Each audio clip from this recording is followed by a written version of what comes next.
армысыздар, құрметті бүгінгі шараға жиналған біздің қонақтарымыз, оқырмандарымыз. 31 мамыр қуғын-сүргін мен ашаршылық құрбандарын еске алу күніне орай ұмытылмас қасірет атты тарихи сағатты назарларыңызға ұсынамыз.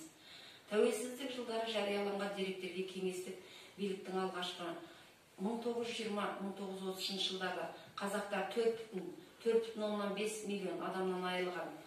1921-1922 жылдары аштықтың кезінде 1 миллион 700 мың адамнан, 1932-1933 жылдары 2 миллион 300 мыңға жуық адам құрбан болған.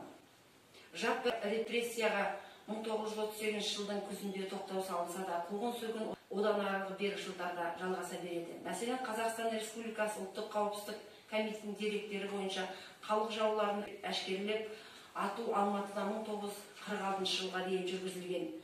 Бүгінгі біздің қонағымыз, өзіміздің ауылымыздың тумасы, ақын, Октябрь аудандық социалистік жолы газетінің редактор болып істеген Зейнел Кіндікбай туралы мәліметімізді зейнеткер ұстазымыз Мейрамхан Тәліпқызы бізге айтып берсе, ол кісі қалай қызметке араласқаны туралы бізге айтып берсеңіз.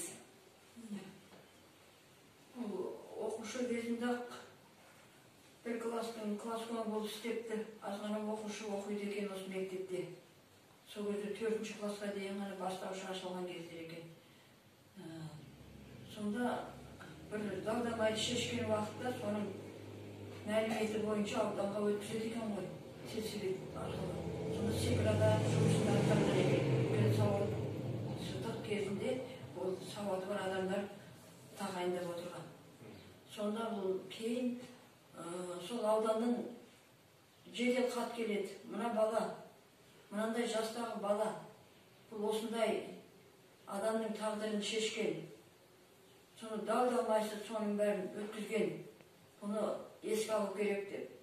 Содан кейін бұл кісіні редакцияға қабылдайды. Жоқ, мектеп, мына Шкімеде мектеп ол начальная школа деген орысша мектеп барлығы.